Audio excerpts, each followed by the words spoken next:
छावा छावा जो इतिहास आहे तो छत्रपती संभाजी महाराजांचं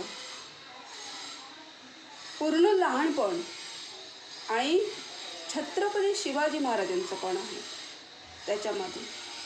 पण छत्रपती संभाजी महाराजांचं लहानपणापासून ते किती शूर होते, किती वीर होते हे आपल्याला छावामधून दिसून येत आहे ना. आपल्याला जर जसं पुढचं भाग पाहिजे छावातले, तसं तुम्ही व्हिडिओला लाईक केलं, सबस्क्राईब केलं, बेल आयकॉन दाबलं तर नक्कीच आपल्यासमोर छावा पूर्ण येणार आहे.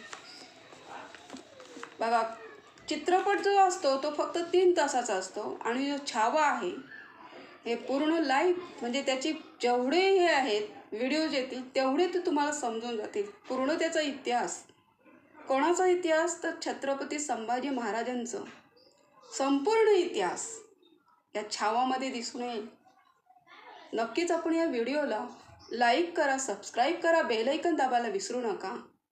पुढे बघूया छावा. पेज नंबर आहे 126. खिंडभर पट्टे थांबून त्यांच्याकडे पेटल्या डोळ्यांनी बघत घाम थबथबल्या मुद्रेचे मुरारराव तिरस्काराने पचकन थुंकले. ये तो शिवाजी राजांच्या इनामबंद शिलेदार होय, शिलेदार हाय, तुझा कौल घेतो की काय, असे मोठ्याने गरजत ते शिधे दिलेरच्या रोखानेच हत्यार चालवीत पुढे चालू लागले. कोणीतरी फेकलेला एक सरसरता बाण आला आणि कचकन त्यांच्या गळ्यात आरपार रुतला. रक्ताची फवारती चिलकांडी उमळली. आई अंबे म्हणून मुरारराव क्षणभर कळवळले आणि गळ्यात रुतता बाण तसाच घेऊन हत्यार मारत तसेच 10 हात पठाणी गर्दीत पुढे घुसले. गळ्यातल्या बाणाने त्यांना हर हर महादेव ओरडता आले नाही. 10 हात पुढे घुसलेल्या मुरारबाजींनी निकराने मिळतील तेवढे पठाण गड उतरंडीवर लोळविले आणि मुरारबाजी कोसळले. उतरंडीवर त्यांनी 4-5 पलट्या घालल्या. त्यामुळे गळ्यातला बाण भुईला थडकून जखम फुटली. उताळे पडलेले मुरारराव धेसपांडे गडावरच्या निशाणाकडे भरल्या डोळ्यांनी बघत साहेब कामावर खर्ची पडले. किल्लेदाराने काल त्यांच्या देहाला गडावर अग्नी दिला. सरकार मर्त्या समशेरीची मुरारबाजी कामी आली. आता पुरंदर टिकणं मुश्किल आहे. ती गैरखबर सांगताना कर्माजींच्या डोळ्यात पाणी उभे राहिले. कर्माजीचे बोलणे ऐकताना संभाजीराजांच्या मनात 2 विचित्र गोष्टींची सरभेसल झाली होती. म्हाताऱ्या हैदराबादची थरथरती मावळगोळी त्यांच्या मनात फिरत होती.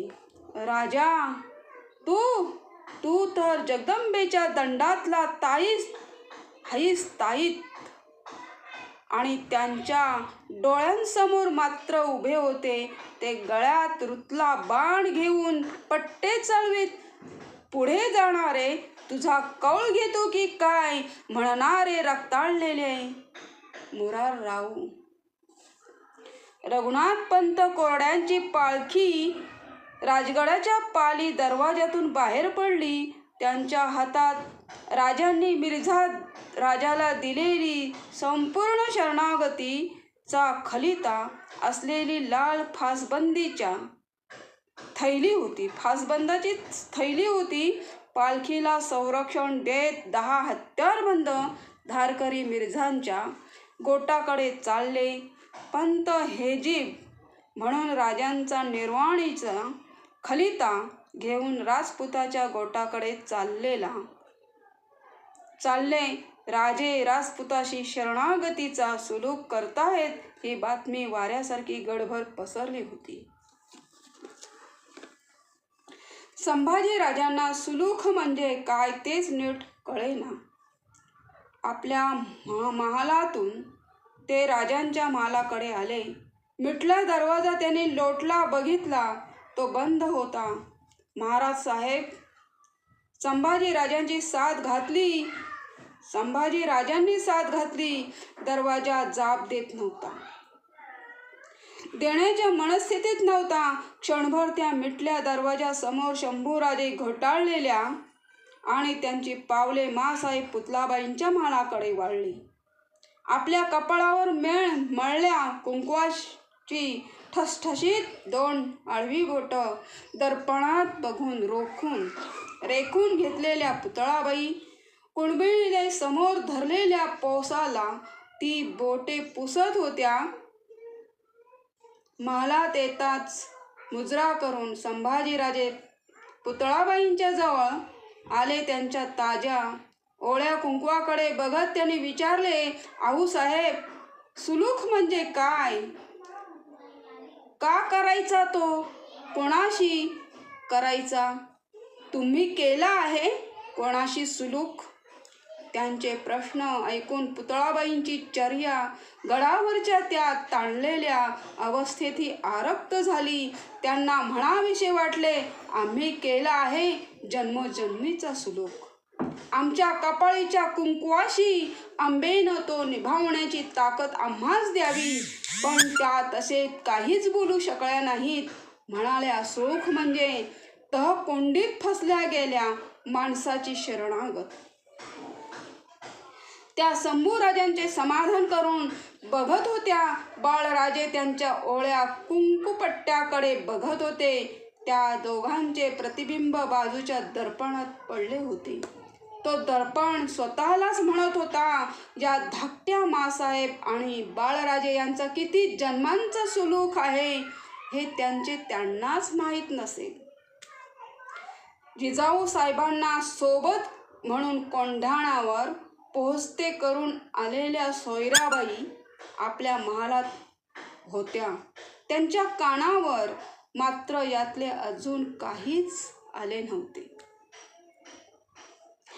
आज राजे गड उतरणार होते, परंतु राजपूत मिर्झांच्या राज्याच्या गोटात जाण्यासाठी बिनशर्त शरणागत पत्करून बेहत्यार भेट घेण्यासाठी आपल्या माणसांची आणि मुलाखाची झाली त्याहीपेक्षा होणारी मसणवट रोखण्यासाठी आयाळ उतरविलेल्या सिंहाचे जसे असेल, सोंड छाटलेल्या राजहत्तीचे जसे असेल, वशिंड कापलेल्या अटकर पाड्याचे जसे असेल, तसेच हे जिणे होते. आयाळ म्हणजे काय? कातडी. शरणागतीच्या मरण यातना कळायला राजाचे जातिवंत मनच असावे लागते. जीवापाड प्रेम केलेली कवड्यांची माळच छातीवर असावी लागते. बघा, कोणाकोणाला मरण यातना जो मरण यातना भोगत असेल ना त्यालाच ते माहिती असेल आणि त्याचा तो पाहत असेल त्याला. पण जो जाणत नसेल त्याला काहीच नाही कळणार. या तहाच्या कागदावर राजे शाहीने दस्तखत करणार होते. पुढे ही शाहीच प्रथम राजांना गिळणार होती आणि नंतर अवघी शिवशाही तमाम मराठशाही डुबविणार होती. तह म्हणजे पहिल्याने माघार आणि शेवटाला सर्वनाश. राजे कुणाशीच काही बोलत नव्हते. सर्व दरवाजे बंद असलेल्या दाभणधार पावसाने निर्दयीपणे झोडपून काढलेल्या गडासारखे त्यांचे मन सुन्न बधीर होते. निरोपाचे अदब मुजरे झडले. राजे संभाजीराजांच्या जवळ आले. असे त्यांच्या पायावरती भगव्या बागदार मोजड्यांवर कपाळ टेकून संभाजीराजे वर उठले. दुष्काळी भुईकडे कोरड्या आकाशाने बघावे तसेच राजे आपल्या फर्जंद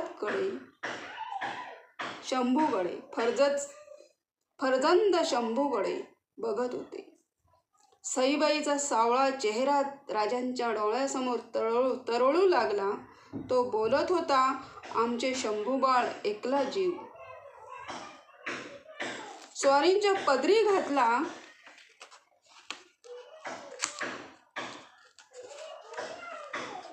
राजांच्या पिळवटल्या मनात विचार येऊन गेला.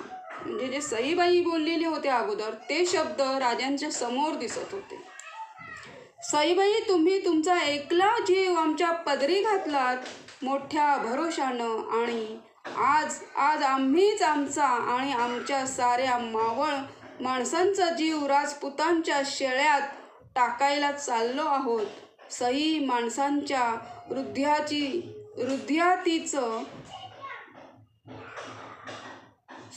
माणसांच्या हयातीचं त्याच्या हातात काही राहत नाही. हेच खरं.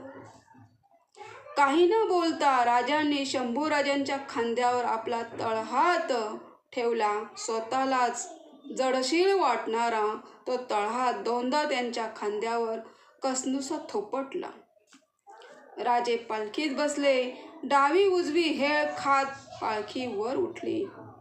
आनंदराव, रघुनाथपंत, निराजी, रावजी, नागोजी, बहिर्जी, फर्जंद, विश्वासराव, कृष्णाजी जोशी यांनी पालखीभोवती कडे केले. तळपती पाती हातात पेलत हत्यारबंद धार करीत चालू लागले. श्रींच्या राजाची शपथ घेणारा सर्जा सूर्य अंधाराशी तह करायला निघाला. राजांच्या पालखीकडे संभाजीराजे एक नजर बघत होते. कधी नव्हते ते आज घडले होते. गड सोडताना महाराज साहेब त्यांच्याशी काहीच बोलले नव्हते.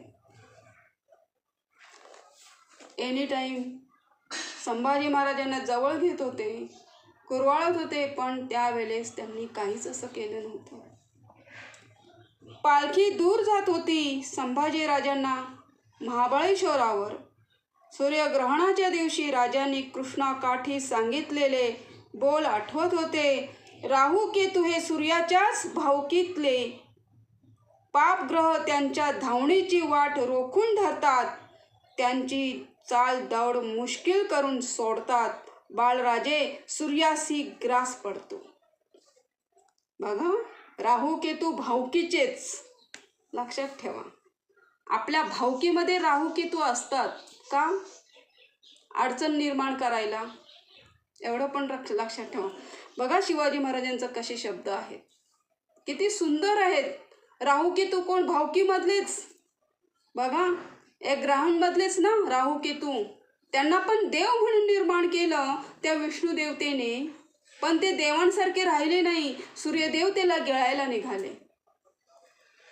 तशीच भावकी असते हो. त्यांची चाल दौड मुश्किल करून सोडतात. बाळराजे सूर्यासी ग्रास पडतो. मिर्झा राजाच्या गोटाकडे राजे निघून गेले. आता राजगडावर जिजाऊ साहेब नव्हत्या. राजे नव्हते. न कळतच संभाजीराजे पुतळाबाईंच्या महाली रेंगाळत होते. पुतळाबाईंची एकचित्त देवपूजा कुणबी दासी बरोबर सुद्धा माया ओसंडत बोलणे. राणी वशातील सर्व बाईसाहेबांची अदब राखणे. सखू, राणू, आंबा, बाळीबाई ह्या आपल्या मुलीच आहेत अशी त्यांची देखभाल ठेवणे. थोडकेच पण खूप काळ लक्षात राहील असे घंटानादी बोलणे. आणि केवड्याच्या कणसाभोवती पीळ धरून बिलगलेल्या असंख्य पात्यांपैकी एकाच पाकळी पात्याने बाहेर डोकावून पिवळ्या धमक उन्हात अंगभर तळपावे तसे त्यांचे सतेज दिसणे. या साऱ्या बाबींचा शंभूराजांच्या मनावर एक खोल ठसा त्यांना नकळतच उमटून गेला होता. मायाळू स्त्रीला आपल्या मायेची दवंडी पेटावी लागत नाही, हेच खरे. आपल्या महालात गवाक्षाच्या महिरपीजवळ पुतळाबाई उभ्या होत्या. बाहेरच्या आभाळात दाटलेल्या आभ्रामध्ये आपली चिंतावळी नजर त्या हरवून बसल्या होत्या. मध्येच भान येताच त्यांच्या डोळ्यांची टपोरी पाखरे फडफडत होती. दाटळ्या आभाळाखालून सरसर धावत दूरवर होऊन पुन्हा माघारी फिरत होती. त्यांनी पूजा बांधलेल्या अष्टभुजा जगदंबेकडे बघत संभाजीराजे त्यांच्या पाठीशी उभे होते. मध्येच वळून गवाक्षातून डोकावत होते. दूरवर दिसणाऱ्या गुंजवणी नदीची धुरकट वळणे बघत होते. सरकार, थोरल्या महालानं याद केली सोयराबाईंच्या खाजगीकडाच्या चंद्रा या कुणबी दासीने महालात येऊन अदबीने वर्दी दिली. ती ऐकताच पुतळाबाई मागे वळल्या. एक वार त्यांनी संभाजीराजांकडे बघितले. पदर काठ ठीक जमवून घेतला. चंद्रा कुणबीण आली तशी निघून गेली. चला बाळराजे, थोरल्या महालाची वर्दी आहे म्हणत पुतळाबाईंनी जगदंबेच्या मूर्तीकडे नकळत एकदा नजर दिली आणि शंभूराजांच्या खांद्यावर आपला सुवर्ण कंकणे भरलेला हात ठेवून त्या थोरल्या महालाकडे चालू लागल्या. चंद्रा कोण होती तर ती सोयराबाईंची दासी होती. आपल्या महालात निळ्याशार पदर पोताचा शाळू नेसलेल्या देखण्या सोयराबाई आपल्या कन्याराजे बाळीबाई ह्यांच्याशी काहीतरी बोलत होत्या. दगडबंद भिंती धरून 2-4 कुणबिणी अदबीने उभ्या होत्या. महालाचा उंबरठा ओळंताच पुढे होत शंभूराजांनी माँसाहेब सोयराबाईंच्या पायांना हात लावले. सोयराबाईंनी त्यांना वर उठवून घेतले. बाळीबाई ह्या सोयराबाईच्या कन्याराजे पुतळाबाईंना बघताच धावत येऊन त्यांना बिलगल्या. त्यांचे दोन्ही दंड मायेने धरीत पुतळाबाईंनी सोयराबाईंना विचारले, का वर्दी देणं झालं आम्हास? स्वारींची गोटातून काही खबर? बहिर्जी आणि नागोजी राजपुताच्या गोटातून आत्ताच गडावर आलेत. त्यांच्यासाठी तर वर्दी दिली धाकल्याबाईंना. काय झालं? तहबंदाच्या आड असलेल्या पुतळाबाईंचे काळीज फडफडले. स्वारीनं सुलूक मान्य केला. पुरंदर, कोंढाणा, रोहिळा, माहुली, लोहगड असे 23 किल्ले आणि त्यांच्या तर्फेचा 4 लक्ष होणांचा मुलूक राजपुतास देऊ केला. आता स्वारींकडं कुल 12 किल्ले आणि अवघा 1 लक्ष होणांचा मुलूक राहिलं. स्वारी कशी आहे? पुतळाबाईंनी त्यांच्या लालसर सरळ नाककळीकडे बघत शांतपणे विचारले.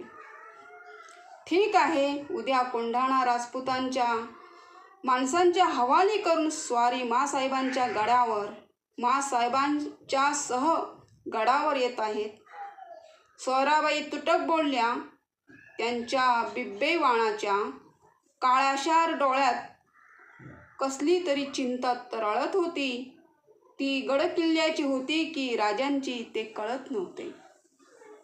सोयराबाईंच्या तोंडून जिजाबाई आणि राजे येणार हे ऐकताच संभाजीराजांचा चेहरा पोतासारखा उजळून गेला. पुतळाबाई आणि सोयराबाई त्यांच्याकडे बराच वेळ आलटून पलटून बघताना शंभूराजे विचार करीत होते.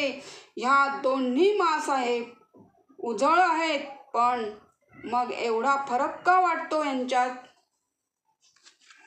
बघा किती म्हणजे संभाजीराजे छोटे होते तरी विचारसरणी कशी होती बघा.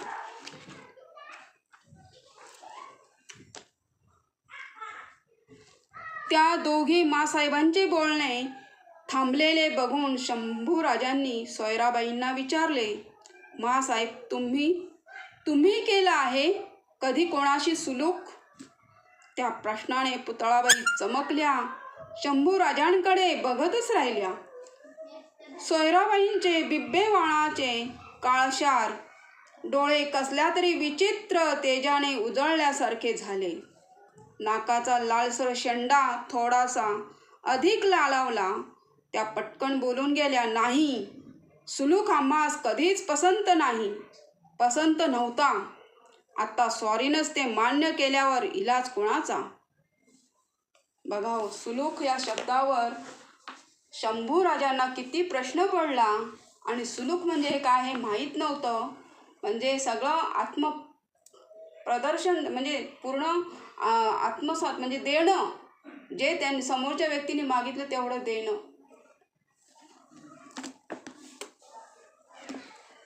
हे शंभू राजांना माहिती नव्हतं. म्हणून शिवाजी राजांनी काय काय दिलं, जेवढं द्यायचं तेवढं राजपुतांना दिलं. थोरल्या बाईसाहेब काय बोलतील हे ऐकण्यासाठी पुतळाबाईंनी त्यांच्या कपाळाच्या कुंकुम पट्ट्यावर नजर जोडली होती. त्यांचे बोलणे ऐकताच ती तिथून सुटली आणि सोयराबाईंच्या पायांच्या बोटात घातलेल्या चंदरी जोडव्यांवर येऊन पडली. शंभू राजांना जवळ घेत सोयराबाई त्यांना म्हणाल्या, तुमचं मात्र ठीक झालं. कसलाच सुलूक न करता राजपुतांना तुम्हास 5,000 मनसब देऊन केली. तुम्हाला ती घेण्यासाठी राजपुताच्या गोटात जावं लागणार. एवढं वाईट चिंता वाटते तुमची. ही जिम्मेदारी तुम्ही कशी पेलणार. शंभूराजे काहीच उत्तरले नाहीत. कारण इतके किल्ले देऊन आबासाहेबांनी 5,000 मनसब का घेतली या गोंधळात शंभूराजे गुंतले होते. सोयराबाईचे बोलणे पुतळाबाईंना नीट कळलेच नाही. त्या सदिनवारीने बोलाव्या तशाच बोलल्या होत्या. नेहमीच बोलत होत्या. पदरकाठच्या जरतारी विणेत गळ्यातले मंगळसूत्र अडकले जसे वाटले तसेच पुतळाबाईंना सोयराबाईंचे बोलणे ऐकताना नेहमी वाटत आले होते. तसेच काही न बोलताच मग त्या शंभूराजांना म्हणाल्या, चला बालराजे, कालेश्वरींचं दर्शन घेऊ. पुतळाबाई साहेबांनी कालेश्वरीला फुलपत्ती चढविली.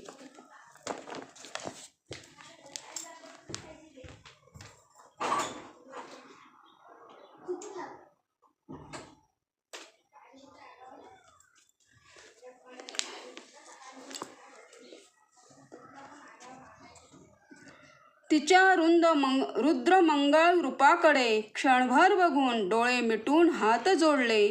आई, काळाचा किल्ला तुझ्या हाती असता कसला फितवा केलास हा. तहाचा विपरीत काळ आणलास.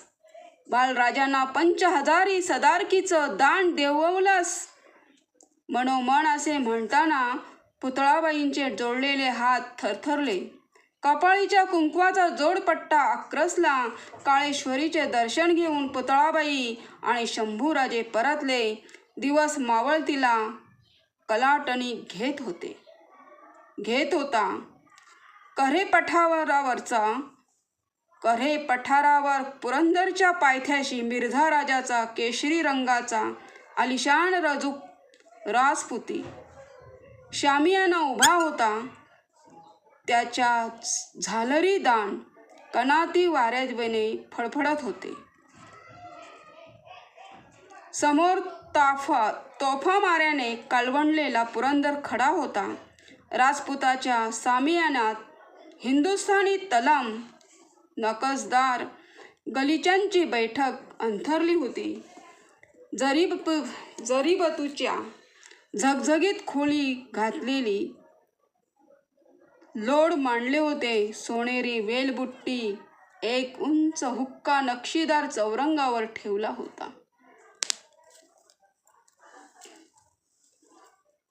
पुढचा भाग आपण पुढच्या व्हिडिओमध्ये दिला जाणार. आणि ह्या व्हिडिओला लाईक, शेअर आणि सबस्क्राईब करा. तर तुम्हाला पुढचा व्हिडिओ ताबडतोब तुमच्यासमोर हजर होईल. कारण ह्याच्यातून काय केलेलं आहे, छावामध्ये जे त्यांच्या आयुष्यामध्ये जसं जसं घडलं तसं ते लिहिलेलं आहे. तसं आपल्यासमोर घेऊन येणार आहे. कारण कोणालाही इतिहास माहिती नाही. त्याच्यामुळे तो इतिहास काय आहे लहानपणीचं संभाजी महाराजांचं काय आहे तो इतिहास तो तुमच्यासमोर येणार आहे, आमच्यासमोर आणणार आहे. आणि हे सगळ्या जगाला कळू दे, पूर्ण भारताला कळू दे संभाजीराजे कसे होते. संभाजीराजे एक एक प्रश्न म्हणजे कोण बोलला की तो लगेच खेचून घ्यायचे आणि त्याच्यावर तो प्रश्न मांडायचे. ते प्रश्न मांडायचे सगळीकडे, त्या प्रश्नाचं उत्तर येत तिथपर्यंत त्यांना तो प्रश्न पडायचा.